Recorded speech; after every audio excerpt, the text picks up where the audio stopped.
আর তাদের দেখে আরো ভালো লাগলো যারা এরকম করে দাঁড়িয়ে দাঁড়িয়ে দেখলেন, তাদের দেখে আমার খুব ভালো লাগলো। আমার খালি মাঝে মাঝে ভয় হয় যে বাবা যদি আম গাছ হবে তবে তো তার আম ফল ফলবে, আর বাবা যদি নিম গাছ হয় তাহলে তো নিম ফলই ফলবে। তাহলে বাবা হয়ে আপনি এরকম করবেন, আপনার বাচ্চা কিন্তু আপনাকে এরকম দেখিয়ে ছেড়ে দেবে।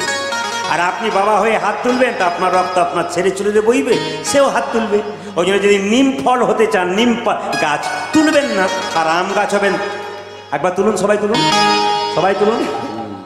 দু চারজন সুপারির মতো আছে, বাইরেও রস নাই ভেতরেও রস নাই, এদের কথা ছাড়ুন, এরা তুলবে না, কেন প্রেস্টিজ পাংচার হয়ে যাবে।